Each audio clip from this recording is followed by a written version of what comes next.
Olá, seja bem-vindo. Está no ar o 27 Segundos, ao vivo. Eu sou Hermes de Luna e você fica com as imagens do que foi notícia, o que virou manchete no dia de hoje, em 27 segundos, pelas lentes da RCTV.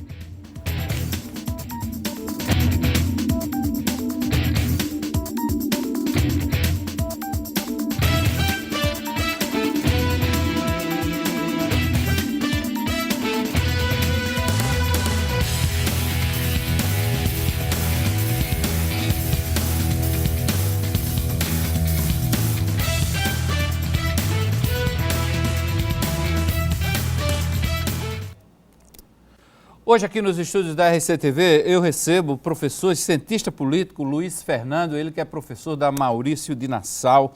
A gente vai conversar aqui sobre essa ebulição toda que vive o país. Temos uma crise política, uma crise institucional, uma crise econômica, é uma crise para cada um dos brasileiros, a chamada tempestade perfeita, com tanta crise no país. Boa noite, professor, seja bem-vindo ao 27 Segundos, ao RCTV. Boa noite.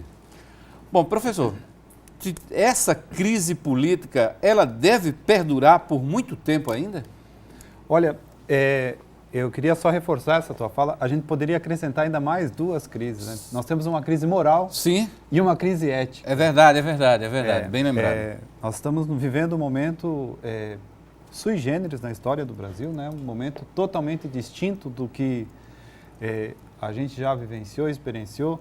Uma dificuldade muito grande do sistema político brasileiro se encontrar dentro dessa crise econômica e um momento em que as instituições não sabem muito bem o que fazem. O improviso tem sido a grande característica das instituições. A cada dia elas estão improvisando, tentando achar alternativas e, no meu ponto de vista, as alternativas tentadas até agora só têm agravado a situação. Certo.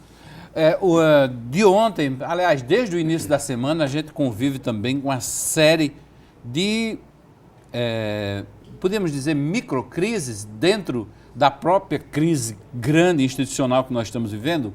Uma delas é esse confronto entre o presidente do Senado, Renan Calheiros, e com um ministro do Supremo Tribunal Federal. Eu estou citando como microcrise porque nós não passamos de uma liminar, né? Sim.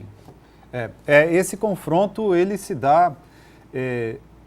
É bom a gente olhar, e dentro de um contexto maior, ele é um confronto que os dois, na verdade, têm algum lado razão e os dois, de alguma forma, não têm razão por outro lado. Por exemplo, o Renan está tentando ampliar um projeto, uma votação na Câmara sobre uma emenda para limitar, né, a questão do abuso de autoridade. Limitar o abuso de autoridade dos juízes e tal, e desembargadores. Por outro lado, o Renan se tornou réu, né, na Operação Lava Jato, tem várias denúncias contra ele, então. Sim. E o sistema judiciário é que tem levado para frente essas investigações, né? Então, essa tentativa de Renan também mexer com o judiciário começou a esquentar esse atrito. E ele está tornando cada dia proporções maiores. Hoje o STF, inclusive, literalmente fritou, né, o Marco Aurélio Melo, na tentativa de jogar panos quentes, de encontrar uma saída mais adequada e manter o Renan. Eu acho que isso aí dura pouco tempo. Esse é um arranjo que dura pouco tempo, as coisas vão explodir, a situação do Renan é complicadíssima, a situação do país é complicadíssima, tem muitos temas vindo à tona, e cada pouco vem mais. Nós temos uma delação da Odebrecht, que vai ser uma outra bomba. Estão falando em delação do fim do mundo, né? Delação tamanha a relação que tem de políticos. Que vai botar mais fogo, então a coisa não se acalma por aí. Tá. Agora, professor, o que hoje foi julgado foi apenas a questão da liminar, do afastamento. O mérito do julgamento de Renan não chegou a ser discutido, né? Não chegou a ser discutido, foi só a liminar que ele se mantém. Um liminar, no meu entendimento, o julgamento de hoje contraditório, né? Sim. Se o sujeito não pode ser presidente da República, por que ele pode exercer outro cargo de presidente, outro cargo de comando em outra esfera? É um processo muito contraditório. Então, o que a gente percebe é essa instabilidade. A justiça parece, a institucionalidade brasileira parece que não consegue encontrar os termos adequados para levar a coisa adiante. Certo. Dentro daquelas prerrogativas ditas para os poderes, aquela convivência independente e harmoniosa, está meio difícil, né? Encontrar esse caminho aí, esse caminho entre independente e harmonioso. Essa situação, eu acho, se a gente ficar preso muito nessa crise da institucionalidade, talvez a gente não encontre as razões fundamentais dela. Em certa medida, ela é um reflexo da crise econômica. Quer dizer, essa crise econômica, nós vivemos um pequeno boom econômico na primeira década aí do século XXI, que deu para todo mundo ganhar, então estava todo mundo muito confortável, né? Oposição, situação, não tinha esse nível de atrito tão forte. Quando essa crise econômica começa a diminuir essa margem de ganhos, essas possibilidades de ganho maior, começa a haver uma tentativa de arrumação. Essa arrumação tem que cortar aqui e acolá. E nesse corte aqui, nesse corte lá, que está dando esses atritos. No meu entendimento, tem dois elementos fundamentais que incendeiam essa relação entre o judiciário e o legislativo. Um é a Operação Lava Jato, quer dizer, essa ofensiva para cima da corrupção e que pega os parlamentares em cheio, né? Isso. Grande parte da casa ali está envolvida com corrupção. Isso já é muito claro para todo mundo. Segundo, é que agora começa a aparecer uma contraofensiva do parlamento contra o judiciário. Porque os juízes também estão assentados em cima de super salários, né? Sim. Boa parte do judiciário brasileiro, o teto salarial no Brasil é de R$33 mil. Nós temos um juiz no Rio de Janeiro, eu estava olhando outro dia, o cara ganha R$600 mil por mês. Vários juízes embargadores ganham 200. Isso também é corrupção, porque não é legal, não está dentro. Claro. Eles foram criando penduricalhos, né? Penduricalhos aqui e acolá. Na semana, 3, 4 semanas atrás, teve um projeto no Rio de Janeiro que os embargadores estavam uma bolsa para auxiliar a escola dos filhos de R$15 mil por mês. Uhum. Simplesmente assim. Quer dizer, tem muito do corporativismo, né, que atrapalha uma discussão séria nesse país, inclusive dos supersalários. Hoje a Câmara Federal, a Comissão Especial da Câmara Federal, voltou a discutir a questão dos supersalários. Mas é um tema, para eles, delicado, muito delicado de se mexer. E, possivelmente, independente de qual seja o resultado, isso vai ser judicializado. Aí, os juízes, magistrados, vão julgar com independência os próprios supersalários? Isso é muito complicado, é muito difícil disso acontecer. E isso foi acontecendo, o legislativo sempre soube dessa situação, assim como o executivo, né? Os poderes sempre souberam. Havia uma certa conivência com esse tipo de prática. Agora está muito difícil estourar. Mas isso é um elemento, vamos dizer assim, que é um efeito colateral do grande enfrentamento que a crise está promovendo. A crise está promovendo um grande enfrentamento que não é essas duas esferas, e aqui eu queria destacar, que é entre o grande capital financeiro que tem avançado a sua fatia em relação ao orçamento público do Estado, e contra a massa de trabalhadores que está perdendo terreno nas políticas sociais, nos benefícios sociais, nos direitos sociais dentro do Estado. Quer dizer, o grande capital tem avançado, tem botado uma marca da metade para cá do orçamento público é meu, os trabalhadores estão perdendo, e essa outra parte, judiciário, né, essa casta mais elevada do Estado, eles estão loteando, estão brigando pelos loteamentos que sobraram dentro do Estado. Sim. Né? Pequena burguesia, pequenos empressários e tal. E nessa luta aí entra o corporativismo, né? Aí o corporativismo se protegem do jeito que podem. Só que eles estão muito envolvidos, né? Por exemplo, assim, numa das gravações, que foi do Sérgio Machado, com o Romero Jucá, sai uma gravação, inclusive envolvendo os juízes do STF. Sim. Então, quer dizer, há muita coisa envolvida. Então, esse negócio é muito complexo. Eles brigam entre eles, mas também se protegem. Por exemplo, né, o Renan participou do processo de impeachment da Dilma. a gente viu que nessa possibilidade dele perder agora a vaga de presidente, o seu vice, Jorge Viana, do PT, esteve ao seu lado o tempo todo. Quer dizer, há coisas que a gente não está claro para todo mundo. Há muita coisa embaixo disso tudo. Que é preciso esclarecer direitinho, que é preciso né? esclarecer. Ok. Bom, a gente está conversando com o professor Luiz Fernando, ele é cientista político, é professor aqui da Faculdade Maurício de Nassau. Daqui a pouquinho a gente volta a conversar com o professor sobre essas crises todas no país. Vamos falar também sobre outro tema que já está em discussão, que é a questão do avanço da reforma política. Um dos pontos é o fim da reeleição. Vamos conversar com isso também. E outros temas, claros, envolvendo a política brasileira. Fique ligado, a gente volta aí em seguida, é rapidinho o nosso intervalo.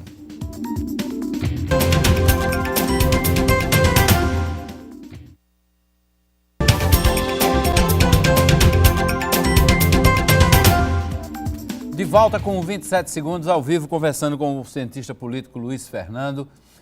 Vamos falando aqui sobre esses temas palpitantes que mexem tanto com a vida dos brasileiros, principalmente nessa esfera política. A reforma política voltou a ser debatida depois das eleições municipais. Alguns temas são muito polêmicos.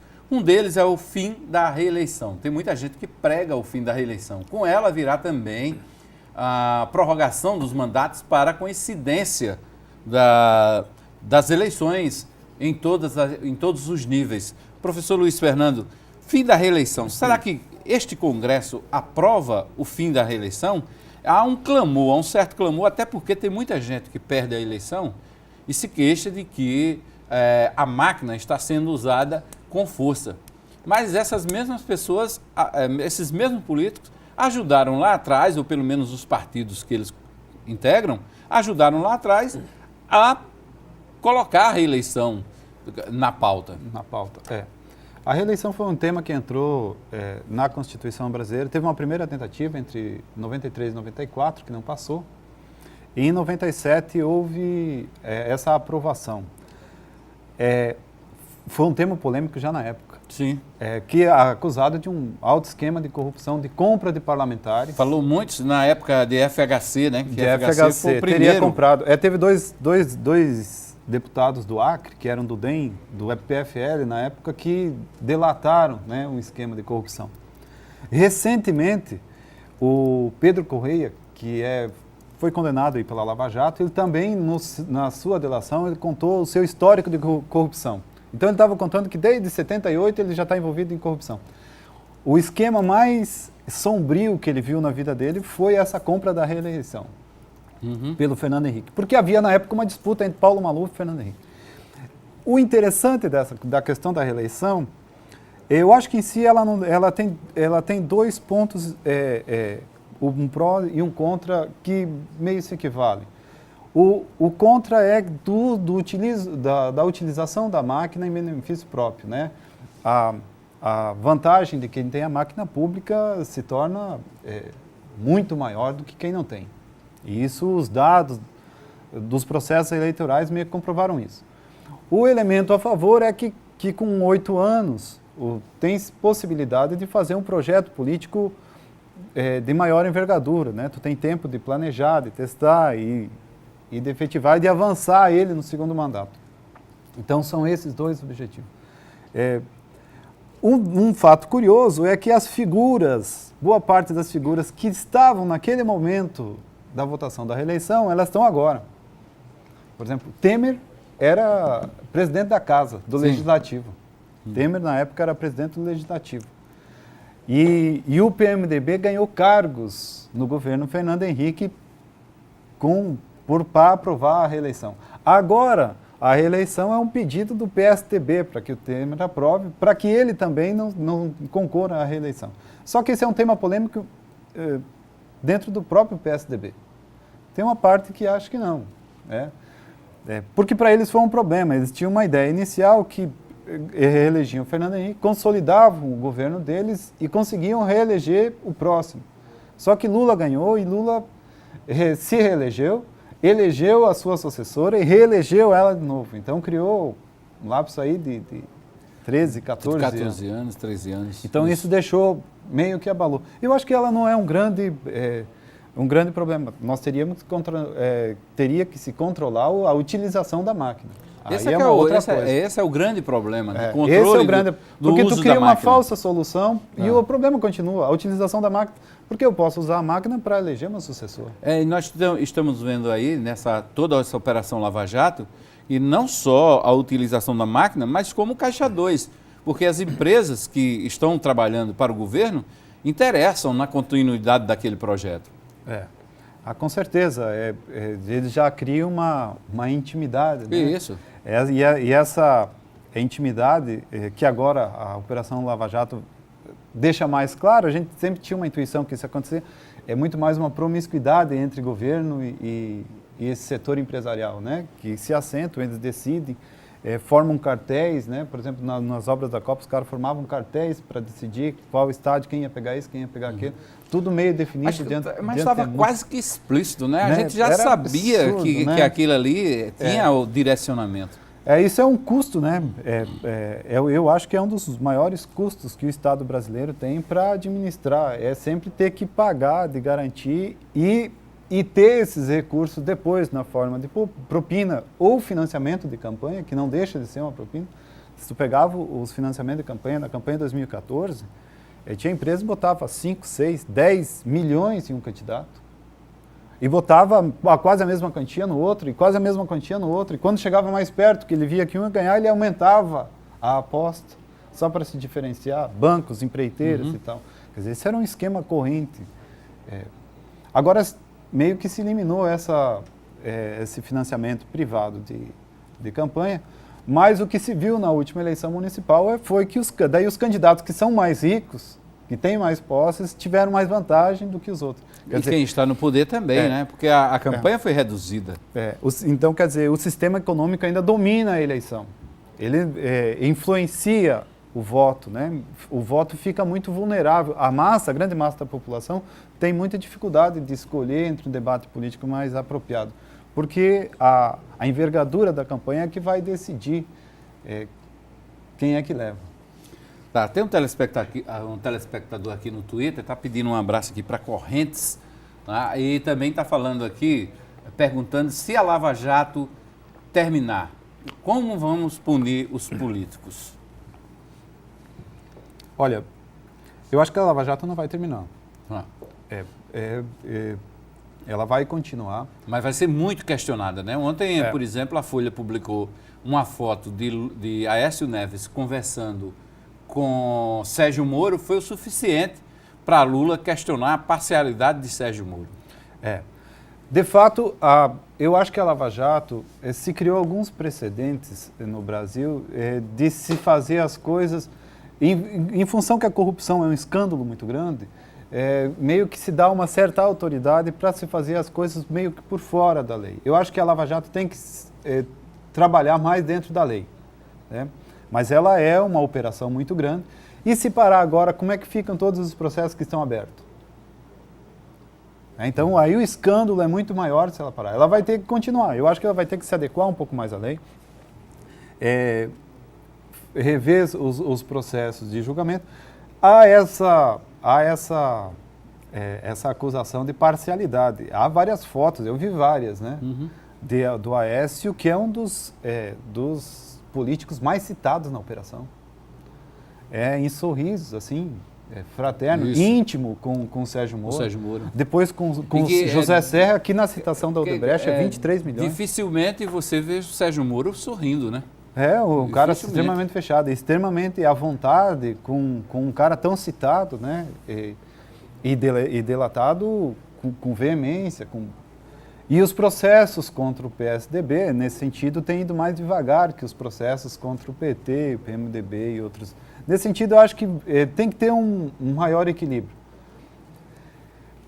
Os partidos, eles têm uma origem, eles têm um substrato social que tende a ser mais desse partido, que tende a ser mais do outro. O PT teve um histórico que veio de baixo, né, de setores populares, então isso é mais característico do PT. O PSDB pega mais dessas frações da classe média. Os juízes, em geral, os procuradores, são dessa fração. Né? Então eles estão mais identificados. Estão mais identificados. Ideologicamente, embora não possam manifestar, não é? Não manifestam então publicamente. Tem alguns que manifestam, né? O Gilmar Mendes não faz nem questão de esconder. Aquele ali não tem... sem critério nenhum. Exatamente. Ele passa isso. Agora, a gente voltando um pouquinho à reeleição, o fim da reeleição significa necessariamente a coincidência de mandatos? Como assim? Porque se você coloca o fim da reeleição para todo mundo, você vai querer esticar o mandato para 5 anos. Tá? A proposta é essa. Não, a gente acaba com a reeleição, mas coloca 5 anos, porque 4 anos são poucos demais. Esse é o argumento da grande maioria dos congressistas. E colocando para 5 anos, você vai ter que, mais cedo ou mais tarde, vai ter que esticar o mandato de quem está no poder. Com certeza. Eu já ouvi comentários, inclusive, para 6 anos. Sim. Um mandato só. Porque daria mais tempo para chegar. Mais tempo para chegar. Então, isso é uma possibilidade. O que eu vi da movimentação no Senado Federal, onde que está esse projeto, é que dificilmente passa a proposta de reeleição. O fim da reeleição. Dificilmente se aprova o fim da reeleição. Eu acho que continua ainda... porque os que estavam motivados pelo fim da reeleição agora viram um desgaste muito grande do Partido dos Trabalhadores. Então ele já está fora do páreo. Porque a grande questão da reeleição não está nos municípios. A grande questão da reeleição está no governo federal. Certo. Agora, esse fim da reeleição, a volta desse debate, foi estimulada a partir da posse de Michel Temer, né? Foi. Era uma garantia que o PSDB queria do Michel Temer que ele não fosse concorrer, para ter o apoio do PSDB agora durante o governo, que ele não fosse concorrer ao final, em 2018, para presidente. Então era uma garantia que ele aprovasse uma lei, para dar a garantia mesmo. Porque o PSDB pensava, e aí a gente entra de novo na crise, que o impeachment e mais algumas medidas do Michel Temer colocariam o Brasil na rota do crescimento. Até agora nada. As coisas vão se agravando. Vão se agravando, o desemprego vai aumentando, as expectativas de crescimento vão reduzindo, o poder de compra da população vai se dilapidando de uma forma... A gente já começa a ver pessoas na rua, por exemplo, com dificuldades. Exato. Eu acho que é uma coisa bem simbólica esse aumento da gasolina. O governo quis mostrar uma certa medida popular com a redução da gasolina. Fez 2 anúncios e esses anúncios não chegaram nem próximo das bombas de gasolina. Aí fez um anúncio de reajuste, as bombas já dispararam. Né? Inclusive, quando ele fez a redução, vários lugares registraram aumento. Sim. E agora que faz o aumento, então? E a justificativa dos postos de gasolina é que as distribuidoras não tinham repassado a redução. Nunca se chegava a quem é o responsável. Nunca se chegava, pronto. E os preços permaneceram. Agora, bastou um aumento de 8%, aí eles já colocaram na conta. Isso se reflete em uma série de outras coisas, né? Porque exatamente, aumenta o transporte, vai aumentar o custo. Então, o que eu quero falar é de que o simbolismo dessa coisa, desse reajuste, como é que funcionou? E é assim que funciona. O governo não toma as medidas corretas, a população também não sente aquela história de sensação de segurança, né? Quando a gente fala em segurança pública, não é preciso ter só segurança, é preciso ter a sensação de segurança. No caso da política, dessas medidas governamentais de Michel Temer, a gente nem tem as medidas, nem tem a sensação de que ele vá tomar alguma medida. Quem tinha uma expectativa maior era o mercado, né? Com a queda de Dilma, o mercado estava com uma expectativa, aumentava-se os índices de confiança e tal. Essa confiança logo foi se diluindo, agora já colocou uma grande dúvida, inclusive a continuidade do governo Temer está comprometida. Pois e Henrique Meirelles era apontado como um salvador da pátria e já está sendo fritado, né? Questionado. É porque as medidas que o governo... E aí entra aquele conflito que eu estava falando antes, principalmente do grande capital financeiro, de abocanhar a grande parte do Estado. A fração da burguesia brasileira, da indústria brasileira média, né, pequena, média e grande indústria brasileira mesmo, ela ficou desprestigiada nessa partilha que tem do Estado. Eles apoiaram Temer, apoiaram o impeachment e agora, por exemplo, as manifestações da Fiesp já começam a se queixar das políticas, porque as políticas que até agora foram colocadas, elas só atendem essa fração financeira. né? É para a rolagem dos títulos da dívida pública e é para dar garantia nesse ganho imenso. Elas não atendem o setor empresarial brasileiro. Nós continuamos com desindustrialização, né? As indústrias aí estão com capacidade produtiva ociosa, cada vez aumentando mais, demitindo mais. Então, eles também não estão mais se encontrando dentro desse sistema. Uhum. Ok. Bom, a gente vai a um intervalo e volta em seguida com o terceiro bloco do 27 Segundos, conversando hoje com o cientista político Luiz Fernando, ele que é professor aqui na Maurício de Nassau. Vamos continuar esse bate-papo com o professor desse momento complicadíssimo que vive o Brasil, tanto politicamente, eticamente, institucionalmente. Tem muita coisa complicada para a gente discutir ainda aqui no programa de hoje. Fique ligado, a gente volta aí em seguida.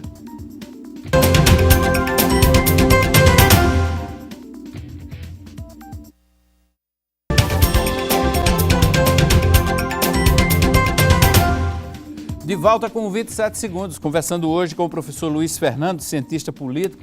Professor, a gente está falando de todas essas crises que abalam o país. Agora, a gente tem um Congresso Nacional que resolveu colocar uma pauta extensa para frente para discutir. E são temas polêmicos, complicados, tudo de uma só vez. Super salário e previdência, reforma política, reforma trabalhista, abuso de autoridade e outros projetos que estão em andamento, gastos, né? O teto, né? O teto, e que é o principal, teto. é a mãe. Exatamente, das que discussões. o teto que é o limite de gastos públicos, né? Tem também a questão da repatriação, a segunda fase da repatriação. Quer dizer, é coisa demais para o Congresso discutir, o Congresso que andava tão adormecido. Tem várias pautas polêmicas. O que o Temer tem conseguido até agora é uma certa unidade de sua base? De sua base parlamentar. Ele tem mantido as votações, tem uma certa segurança sobre essa unidade. As discussões em torno dos temas eu acho que estão muito limitadas. Por exemplo, a PEC é uma mudança na Constituição muito séria e ela está sendo tocada assim com uma rapidez grande, a toque de caixa. A maior parte da população não faz ideia do que é a PEC.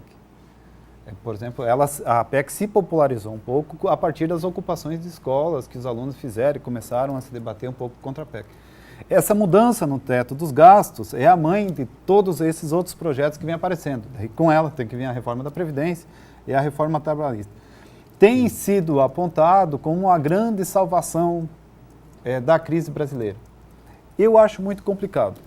Eu acho que essa é um problema. No meu entendimento, todas as medidas que compõem essa tentativa de salvação justificada no equilíbrio das contas públicas, elas só vão agravar o problema brasileiro, porque não se trata de conter os gastos sociais. Por exemplo, pegamos a PEC. A proposta da PEC é combater o desequilíbrio fiscal. A gente está gastando demais, temos gastos demais e arrecadamos de menos. O problema é que a PEC incide só sobre os gastos primários, quer dizer, são aqueles gastos voltados para o social e para o funcionamento do Estado. A grande fatia do gasto do Estado não está sendo atacado, que é o gasto com juro. Nós pagamos, por ano, quase 500 bilhões de reais só de juros. Uhum. Se a gente somar amortizações e rolagem da dívida, chega perto da casa dos 900 e poucos bilhões de reais. É quase a metade do orçamento federal. Quase a metade do orçamento. Esse, para quem? A gente não sabe para quem. Quem é que recebe esse juro do Estado? São os credores. Se eles não têm essas taxas, eles modificam o seu humor, perdem a confiança no mercado, então tudo cai. Isso quer dizer, esse é um interesse econômico muito específico de uma classe, de um agrupamento econômico muito específico, que tem muito poder, que decide quem vai ser o ministro da Fazenda.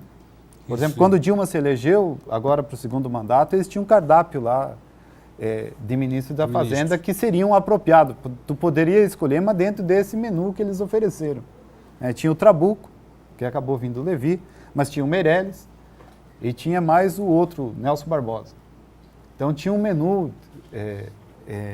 de ministro. Já pronto. Para o Temer já também tinha outro menu. Henrique Meirelles, Armínio Fraga, né? praticamente esse mercado, essa classe financeira, então eles estão com um poder muito grande. O grosso das políticas estão conseguindo tocar, e eu acho que isso é o mais estranho. Por mais que a gente se queixe, eles estão conseguindo tocar com relativa facilidade.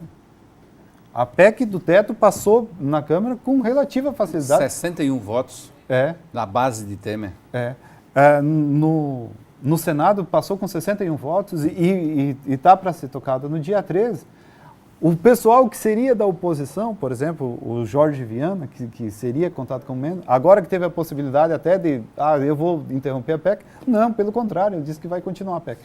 Passa com relativa facilidade. Então, esse capital financeiro está com muita força dentro do Estado e tem mantido o governo Temer. O Temer precisa dessa PEC para se manter no governo. O problema é o que vem depois. Por exemplo, essa PEC, ela penaliza principalmente os setores mais pobres. Para ela funcionar, ela vai precisar estar atrelada à reforma da Previdência. A proposta de reforma da Previdência que o Temer discutiu e apresentou ontem, ela é complicadíssima. Porque se a gente somar a PEC, a reforma da Previdência e a reforma trabalhista, as classes que trabalham nos setores mais precarizados não vão se aposentar. Vão trabalhar a vida inteira, porque agora você tem que contribuir 49 anos. Com a expectativa de vida de 65, não é? Porque a expectativa desses setores mais pobres é bem menor do que a dos setores médios, que às vezes eleva a expectativa lá para cima. E pensa, as leis a reforma trabalhista que está querendo se fazer é tornar o trabalho mais flexível. Quer dizer, é facilitar a demissão e contratação. Porque hoje tem uma norma, então, dificulta a demissão e a contratação. O que faz isso? A rotatividade do trabalho aumenta. Esses trabalhadores vão ter muito mais dificuldade de completar os 49 anos de contribuição. Eles não vão fazer em 49, eles vão precisar de 60 anos para completar 49. Vão passar 1 ano, 2 desempregados, 6 meses. Sim. Então, Verdade. Porque o tempo que ele está desempregado, ele está sem contribuir, está sem contar. E a Previdência Social é a maior política de distribuição de renda.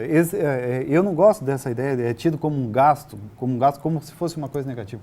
A Previdência Social é super importante para manter os mínimos vitais da sociedade brasileira. Tu pega aqui, por exemplo, o estado da Paraíba. Tira a Previdência Social de grande parte dos municípios. Serão simplesmente bolsões de miséria. Esses municípios dependem da Previdência Social. Quer dizer, fazer esse ataque à Previdência Social é muito complicado. Veja só, nós temos, além da Previdência, do supersalário, a reforma política, a reforma trabalhista, que tem a ver também com a reforma da Previdência, essa questão do abuso de autoridade, que é um tema polêmico lá no Congresso. Tem o teto dos gastos públicos, que o governo também está ligando à questão da repatriação, porque ele está negociando com os governadores. Né? E isso envolve redução de gastos públicos e quer impor esses gastos públicos também aos estados. E me parece que criou também aí uma queda de braço, né, com os governadores. No primeiro momento, os governadores ficaram meio que assim... é mais uma crise para o governo Temer administrar. Porque essa repatriação, ela é paliativa, né? Ela tem um prazo. Ela vai ajudar no final do ano, pagar o 13º e tal, e o ano que vem. A demanda por serviços dos estados e municípios, ela é grande. Nós temos demanda de melhores ofertas de saúde, de educação, de segurança. Né? É uma demanda muito grande. E o limite que os estados e os municípios têm é muito pequeno. Nesse sentido, eu acho que vai haver um conflito para se rever o Pacto Federativo. O Pacto Federativo, que foi montado a partir dos anos 90, né, que foi fortalecido, deu muita força para a União e tirou muito poder dos estados. Os estados ficaram fragilizados. Agora, essa revisão do Pacto Federativo, isso aí acho que vai acontecer a partir de uma judicialização desse processo, ou eu estou enganado? Esse Pacto Federativo vai acabar sendo revisto por conta desse embate, dessa queda de braço. Eu acho... que deveria ser um processo menos traumático. Mas vai haver também movimentação política. Por enquanto, ainda boa parte dos governadores estão nesse consenso, Mas logo, logo, eu acho que se a PEC continuar, o esgotamento do gasto público vai ser muito maior, porque tu retira esse dinheiro que circula pela sociedade. Né? Vamos pensar, uma pessoa que recebe a aposentadoria, ela não segura o dinheiro em casa. Ela gasta, ela compra remédio, ela compra comida, ela compra material para o neto, não sei o quê.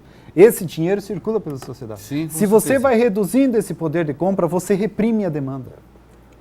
Reprimindo a demanda, não há plano de crescimento que se sustente. As pessoas vão consumir o quê? O empresário vai investir no quê se as pessoas não têm dinheiro para comprar? Verdade.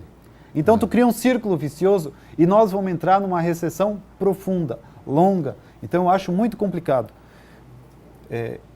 Nesse sentido, em algum momento, eu espero que os governadores acordem e começam a se debater sobre os problemas locais que eles vão ter. Porque os estados vão quebrar um atrás do outro, e assim como os municípios. Já temos aí Rio de Janeiro, que decretou a calamidade financeira, que permite, inclusive, os governadores a reduzir salário de servidores públicos.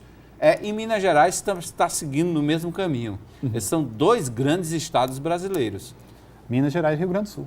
E Rio Grande do Sul também. Rio Grande do que Sul sempre também. foi um estado rico. Exatamente. Na verdade, os três, né? São, com São Paulo, eles compõem os 4 estados mais ricos do país. Isso tem a ver com governo populista? A farra do governo populista está chegando agora? Porque no Rio de Janeiro tivemos alguns governos ditos populistas. Eu não sei, eu acho que se a gente pegar o montante que a gente gasta com juros de dívida, com rolagem da dívida, eu acho que o nosso populismo ele foi sendo desmontado, né? Se a gente pegar mesmo o governo Lula, se acusa muito que a era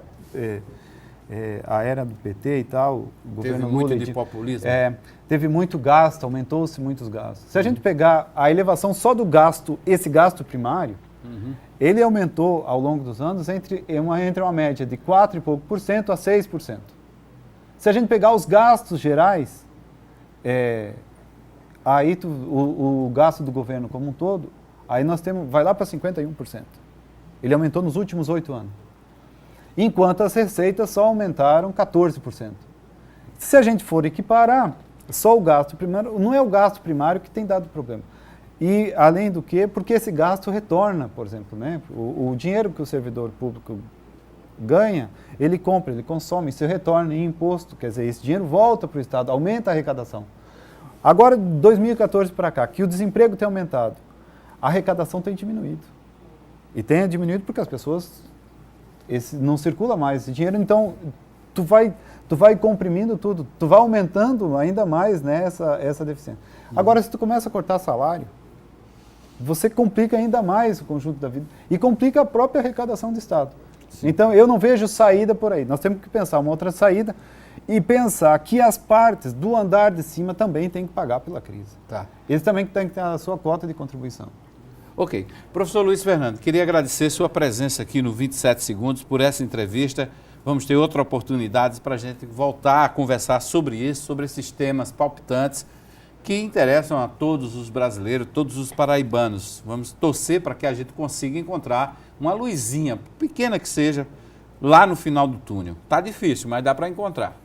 Com certeza, esperar que a população brasileira também entre na política e não fique só assistindo na plateia. Entre com mais força, né? Alguns setores já entrou, por exemplo, setores médios, estão aí... mas os setores populares, mais pobres, mas ainda eu acho que esse impacto da mídia em cima desses temas talvez envolva mais essa discussão política da sociedade. Esperamos, né? Professor, obrigado pela entrevista. Valeu, obrigado, eu que agradeço. Vamos ao intervalo, a gente volta em seguida com o quarto e último bloco. Você vai ver como é que foi a festa do Chapéu de Couro, o maior prêmio de publicidade da televisão paraibana. E também uma entrevista com o presidente do Tribunal Regional do Trabalho, TRT, o desembargador Biratã Delgado. Fique ligado, a gente volta em seguida, é rapidinho.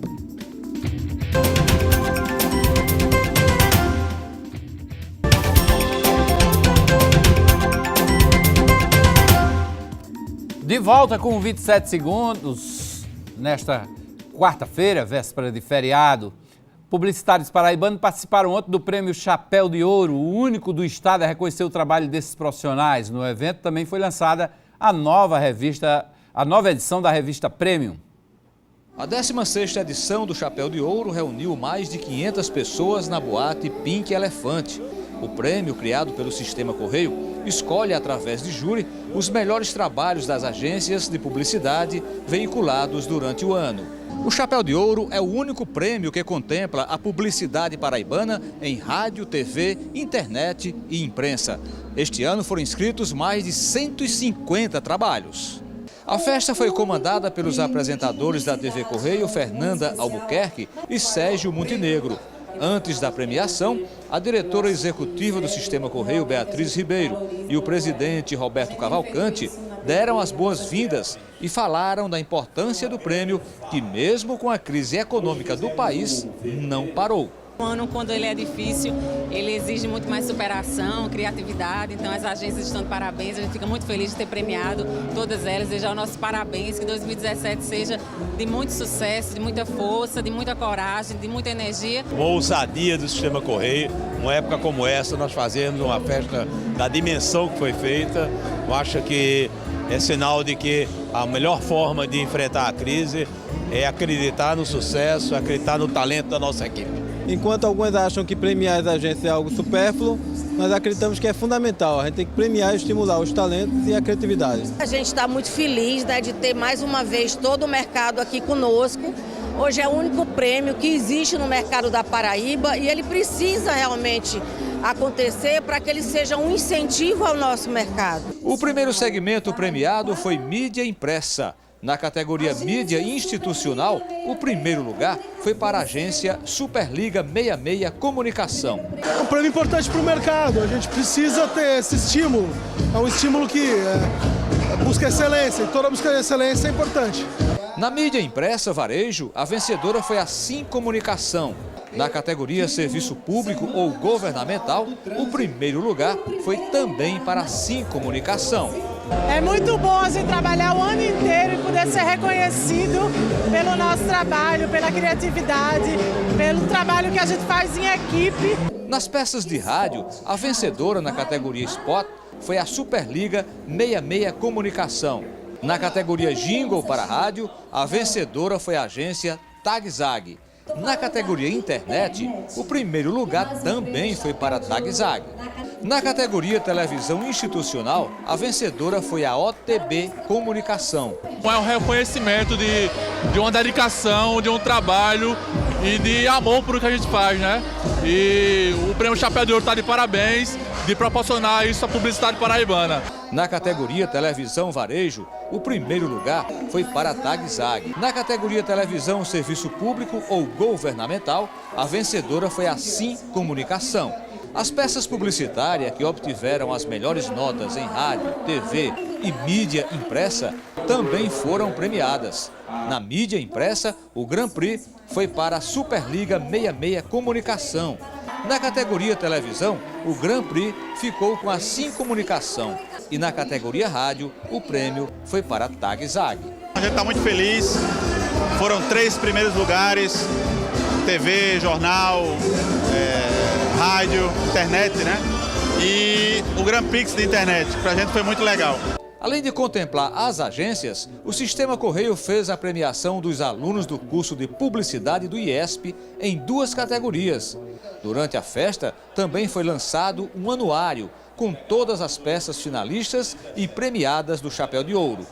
A festa deste ano teve ainda o lançamento da 40ª edição da revista Premium, que está completando 7 anos. Dessa vez a gente traz, entre outras coisas super especiais, um editorial de moda internacional. É o primeiro que a Premium faz, é o primeiro de Jorge de Alameda, que é o nosso número 1 da cidade, e um trabalho muito bonito que mostra a moda brasileira retratada por Felipe Trindade, que é um fotógrafo top da cidade, numa cidade linda como Santiago, no Chile. Aproveitamos a oportunidade de agradecer os nossos clientes, os nossos parceiros, que acreditam no projeto, de uma equipe feita com muito vigor, com muito empenho, e o resultado é este, né? A cada ano novas conquistas. A revista Prêmio é uma revista consolidada na Paraíba toda, em João Pessoa particularmente, então estou feliz de poder apresentar a família, né, e ter essa oportunidade também de estreitar os laços de amizade com o Sistema Correio, com o Gerardo Rabelo, editor dessa belíssima edição da Prêmio, né, também ter essa alegria de estar aqui no momento especial do Chapéu de Ouro, que é outro prêmio muito importante que valoriza as agências de publicidade da Paraíba inteira. A gente aqui no Sistema Correio vai ficar sempre nessa luta para que as pessoas possam também ter uma boa propaganda, também a gente mostrar também esses trabalhos que são realizados por essas grandes agências e desejar também para toda a nossa equipe do Sistema Correio um 2017 de muita saúde, muita paz e muito sucesso. Chapéu de Ouro. Realização Sistema Correio. Apoio IESP. Tá, essa foi a premiação do Chapéu de Ouro, o maior prêmio da publicidade paraibana que é realizado pelo Sistema Correio. O presidente do Tribunal Regional do Trabalho, o desembargador Biratã Delgado, foi entrevistado de hoje no Correio Debate da TV Correio. Ele disse que por conta da crise no país, o aumento de julgamentos de ações trabalhistas já chegou a mais de 14% em relação ao ano passado. Vamos acompanhar na íntegra essa entrevista do desembargador Biratã Delgado. Esse projeto de abuso de autoridade, ele preocupa também os magistrados da Justiça do Trabalho? Eu creio que é uma preocupação geral, até porque ele não se resume ao magistrado criminal, não é? E, enfim, ele atinge a toda a magistratura e a todo o Ministério Público, seja ele do Trabalho, seja ele da Justiça Comum ou da Justiça Federal. Tá. Mas intimida, de certa forma, a atuação do magistrado? Olha, veja bem, eu penso que nenhum magistrado defende que deva ficar impune ou imune a qualquer reprimenda pelo que eventualmente faça de errado. Evidentemente que todos os magistrados são pessoas, são seres humanos e estão sujeitos a erro. A maior preocupação nossa nesse projeto diz respeito a um inciso específico que criminaliza uma situação em que o magistrado pode interpretar de uma forma e o tribunal interpretar de outra. Isso é comum em todos os ramos da justiça. A julgar pelo que está acontecendo no Supremo Tribunal Federal hoje, no direito não existe essa unanimidade, sempre tem alguma opinião divergente. Então, um dos incisos que está sendo posto é aquele em que o magistrado que condenar alguém em primeiro grau, por exemplo, e eventualmente sua sentença for reformada no segundo grau, sob a alegação de insuficiência de provas, isso seria um crime de abuso de autoridade. E isso, na realidade, pode decorrer de uma mera divergência de interpretação do direito ou das provas. Isso, de certa forma, cria uma espada de Damocles sobre todos os magistrados. Bom, nós sabemos que a crise econômica provocou aí desemprego de mais de 12 milhões de brasileiros. É claro que muitos desses vão bater na porta da Justiça do Trabalho. Aqui na Paraíba aumentou a procura pela Justiça do Trabalho? Nós tivemos em 2016, em relação a 2015, um aumento de aproximadamente 14% na demanda, não é? Então isso é bastante expressivo se nós considerarmos que estamos recebendo hoje, vamos fechar o ano com mais de 40 mil reclamações trabalhistas só no estado da Paraíba. 40 mil reclamações trabalhistas. Desse total, todas são... esse total indica que essas foram as resolvidas, é isso ou não? Ou estão em tramitação ainda? São as ações recebidas. Não necessariamente resolvidas. Mas nós estamos em vias de fechar o ano com mais reclamações julgadas do que aquelas recebidas. Nós temos aumentado também, a duras penas, em igual proporção, nós temos aumentado também a nossa produtividade. Bom, houve um corte da Justiça do Trabalho no Brasil todo de 30% em custeio e 90% em investimentos. Aqui na Paraíba, como é que o Tribunal Regional do Trabalho está terminando este ano? Olha, nós tivemos que fazer malabarismo para terminar o ano, conseguir terminar o ano. Evidentemente que a gente teve no meio do ano uma medida provisória que trouxe um paliativo para a gente poder funcionar até o fim do ano. Se não fosse isso, a gente já teria encerrado as portas. A gente tomou uma série de medidas, algumas até antipáticas, mas que foram necessárias para que a gente pudesse terminar o ano.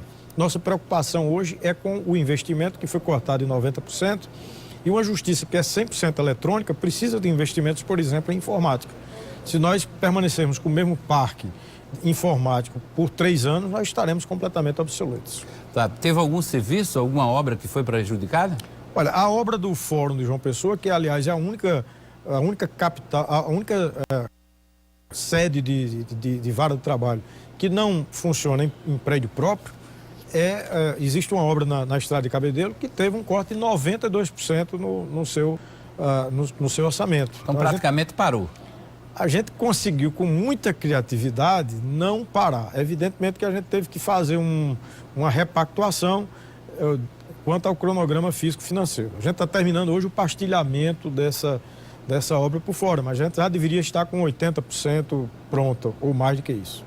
Bom, em fevereiro deste ano, o TRT reduziu o horário de expediente e voltou em novembro ao normal. Teve economia? Sim, com certeza. Só em energia elétrica, de fevereiro a novembro, a outubro, nós tivemos uma economia que superou os R$500 mil, chegou próximo aos R$600 mil. Então, teve também economia de água e outros insumos também, inclusive de pessoal terceirizado, limpeza e tal, de forma que a gente teve uma economia substancial que permitiu que a gente funcionasse até o fim do ano.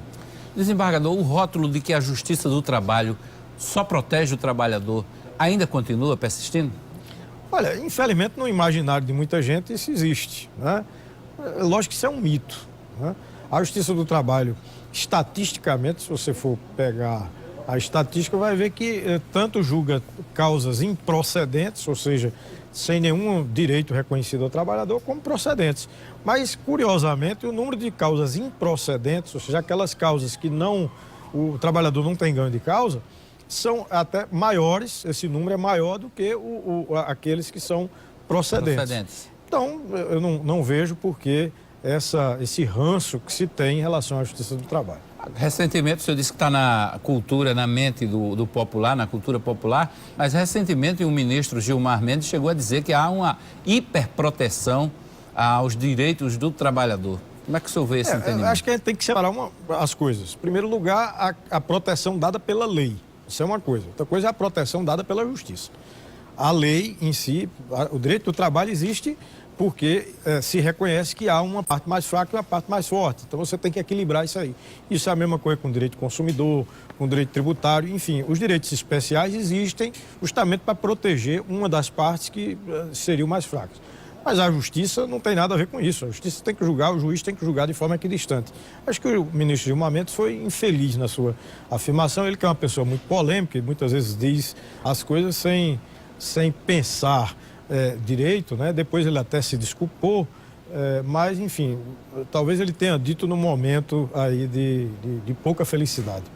Bom, desembargador, muito se fala que a Justiça do Trabalho, nos moldes que nós conhecemos, só existe mesmo no Brasil. Isso é verdade? Não, esse é outro mito que se prega em relação à Justiça do Trabalho. Com a mesma estrutura, a Alemanha tem a Justiça do Trabalho, com 3 níveis de 3 instâncias, né? Os juízes do trabalho, os tribunais regionais e o Tribunal Federal Alemão. A Justiça do Trabalho é organizada exatamente da mesma forma que a do Brasil. Todos os países têm justiça, têm juízes aptos a julgarem causas do trabalho, inclusive Estados Unidos. Em alguns não há Justiça do Trabalho autônoma, mas em qualquer lugar do mundo, Japão, Estados Unidos, Austrália, tem que ter um órgão especializado para julgar causas trabalhistas. Qual é o tempo médio de uma tramitação de uma ação na Justiça do Trabalho no segundo grau, no caso no Tribunal Regional do Trabalho? No Tribunal Regional do Trabalho, hoje, nós tivemos alguns problemas ano passado e, inclusive, com a legislação hoje, que tem sobrestado alguns processos diante de recursos repetitivos que chegam ao TST, mas hoje gira em torno de 6 meses entre a entrada do processo e a baixa definitiva. Nós já estivemos numa situação melhor no segundo grau antes dessa legislação que complicou um pouco, né? Nós já chegamos a ter uma média de 60 dias em torno disso. Bom, no caso do Tribunal Regional do Trabalho, tem muito processo ainda acumulado que vai ficar para o próximo ano? Não, isso é normal, né? Porque os processos que ingressarem, vamos dizer agora em dezembro, não haverá tempo hábil, já que a gente entra em recesso dia 20, não haverá tempo hábil para... Mas o estoque, ele está sendo devidamente julgado? Sim, nós temos diminuído consideravelmente o nosso estoque.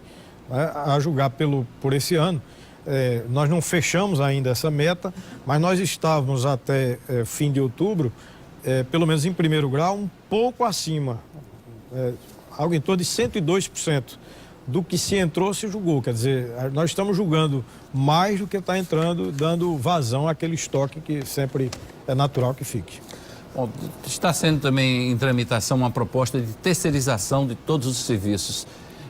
Se for aprovada essa proposta no Congresso Nacional, isso também deve aumentar a procura pela Justiça do Trabalho. É possível, porque um dos grandes, vamos dizer assim, clientes, entre aspas, da Justiça do Trabalho são as empresas de prestação de serviço. A gente sabe que empresa de prestação de serviço ela não precisa de capital. Ela entrega um material humano, ela recebe o dinheiro do tomador, ela entrega lá. No dia que ela perde algum contrato, ela termina se desorganizando e ficam uma série de trabalhadores na rua sem receber as verbas rescisórias. Então, eles têm tem um número grande de reclamações de empresas que são empresas terceirizadas. Né? E com uma terceirização muito aberta, como se pretende, terminará havendo um aumento muito grande de demandas na Justiça do Trabalho. Pois bem, daí a entrevista na íntegra do presidente do Tribunal Regional do Trabalho, desembargador Biratã Delgado. Com essa entrevista, chegamos ao final do 27 Segundos desta quarta-feira. Agradecer a audiência de todos. Amanhã estamos de volta aqui com o 27 Segundos às 9 da noite. Fique agora com a programação da RCTV, do seu jeito, para você.